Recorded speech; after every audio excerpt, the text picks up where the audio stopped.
The price of gas has hit an all-time high for the 8th consecutive month. This means that fueling your car or cooking your favorite meal is going to cost a few extra dollars. The rise in gas prices has been caused by the ongoing global energy crisis that has been in existence for the last 3 years, and currently it remains a big issue. When will the price stop rising and all the wars make the situation even worse? The demand for gas was very low in the COVID-19 period, and that made gas production limited. During the COVID period, people were driving less, since the COVID-19 slogan emphasized the need to stay home. This behavior caused oil companies to slash the amount of gas produced, since consumers were not buying in large volumes. The aftermath of COVID has now created an overwhelming demand for gas, and this is where the gas shortage creeps in. Many gas companies expected the demand to flatten because COVID spoiled the market, and they ruled out the possibility that the demand would rise if the pandemic cools down. However, the aftermath of the pandemic brought a gradual economic recovery, and people started traveling a lot because the severity of COVID-19 was lessened. Travel restrictions were relaxed, and things were slowly getting back to normal. This slow economic recovery caused a high demand for gas, and many gas companies were caught off guard. To add salt to the wound, the supply of gas took another hefty blow because of the ongoing supply chain crisis, which created an imbalance in supply and demand. Slow economic recovery didn't mean that COVID was eliminated, because people would still get sick, and that created a shortage of labor. The staff who worked in the supply chain sector could contact COVID, and getting replacements was rare because infections would occur simultaneously. This lack of manpower paralyzed some port operations as many cargoes were left undisposed. This created a lot of congestion, since ships didn't make a lot of deliveries overseas. All in all, the aftermath of COVID cannot be underestimated, as it played a substantive role in gas shortages. Another critical cause for the gas shortage is that many countries stopped buying Russian gas due to the ongoing war. As per statistics, Russia is the leading producer of gas in the world, and Russia has been the backbone of delivering gas to many European countries. The gas supply to Europe was stable until Russia did the unexpected. On February 24, 2022, President Vladimir Putin declared war on Ukraine, since he had the ambition of regaining the old Soviet Union. Many European presidents condemned the attack.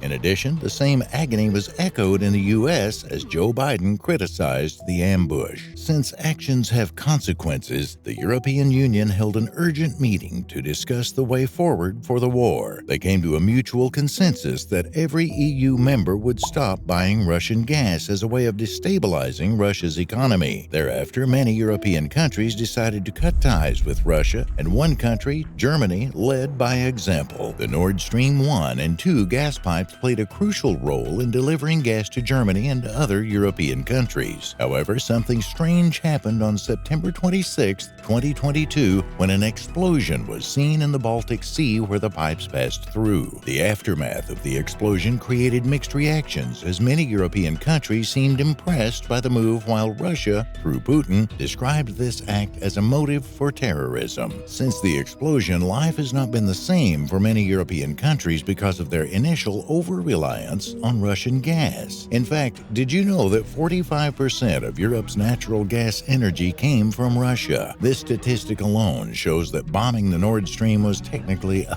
bad idea. The European countries shifted their attention to buying U.S. gas to counter the Russian gas, and this venture has proved to be costly. Even though the U.S. is the leading producer of gas in the world, the country has lately faced gas shortages and supply chain issues. Hence, this has affected gas delivery to Europe. This low gas supply has made prices of electricity high in Europe, especially in Germany, and this elaborates why cutting ties with Russia was a suicide move. The impact of the Russia-Ukraine war is still felt, as many countries are struggling to shift their dependence on Russia gas. From a neutral point of view, without supporting the Republican or Democrat side, President Joe Biden is to blame for the gas shortages and high prices. prices. At one point, Biden was questioned by the press about why gas prices were skyrocketing. In his defense, Biden voiced that the U.S. refineries are underperforming and affirmed that the oil companies should step up and increase their production. This statement alone is vague, considering each refinery has a set maximum capacity for gas production. One interesting reality that confirms Joe Biden's defense as a vague statement is the fact that most U.S. refineries are producing at 94% of their capacity.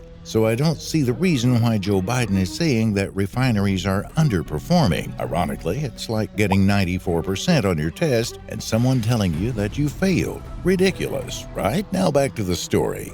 If Joe Biden was concerned about increasing the capacity of gas production, he would allow more refineries to be built. But shockingly, Biden has done the opposite by stopping the construction of new refineries. A perfect example of this is when he shut off the proposal to utilize 1 million acres of land in Alaska for oil and gas drilling. Yet again, the Environmental Protection Agency that belonged to Biden obstructed plans to enlarge the Virgin Islands oil refinery. Apart from Biden's actions, his body language speaks a lot about how he views the gas agenda. The Department of Energy, through its executives, planned a meeting at the White House to discuss the progress and future of the gas industry. Ironically, the meeting was unsuccessful, as Joe threw a cold shoulder at the matter. A leader who was supposed to be at the forefront of the meeting was deliberately absent. This speaks volumes about why there is an energy crisis in the U.S. OPEC, which in full stands for Organization of the Petroleum Exporting Countries, is a body that has an influence on the worldwide oil market and makes important decisions regarding the energy sector. The organization made a questionable move in October 2022. The strategy involved limiting oil production by 2 million barrels a day. This approach created some mixed reactions, as many speculated that OPEC aims to increase the cost of gas and oil since their prices have been low in the last few months. However, OPEC ascertained that the motive is to ensure price stability. Many OPEC countries, which are largely Arabic countries, and West African countries followed the adjustment as the organization looked forward to exercising its power. As a result, the supply of gas from OPEC countries has been cut short, and many countries that depend on OPEC oil will have to bear a few shortages here and there. For a long time, gas production has been linked to environmental degradation. Interestingly, per the statistics reported by the United Nations, gas production has contributed to 75% of global warming. As a result, many have set their eyes on renewable sources of energy. Besides being environmentally friendly, renewable sources are relatively cheap. Many countries have also taken a step to implement zero emissions to the environment. One good example is Germany, which is planning to be carbon-free by 2045. The ever-changing technological world has also made people refrain from using gas. One recent invention is the emergence of electric cars. Electric cars have proven to be a smarter invention than gas-powered cars, and that's why you hear people say that the future is electric. An interesting piece of information from the Institute of Energy states that electric cars will cause an oil crisis. As per their information, the institution found that electric cars could replace the oil demand of 2 million barrels in a single day. This amplifies why renewable resources put gas production at risk, and it also cements why we should expect more shortages anytime soon. Following a series of restrictions made by China in the COVID era, China also decided to cut ties with Australia. Now, Australia is a major trading partner for coal in China, and most of the Chinese coal comes from Australia. This decision was made in December 2020, and China has been struggling to cope with restrictions. For example, China has been battling high energy costs, which have disrupted numerous industries that rely heavily on power for operation. This went on for 3 years, and China felt like it needed to reignite its trade relations with Australia. As we speak, China is set to lift the restrictions it had on Australia for its mutual benefit. The restrictions were lifted in May of this year as the Chinese ambassador to Australia confirmed the deal. However, the lifted restriction has brought a massive shakeup in Asia.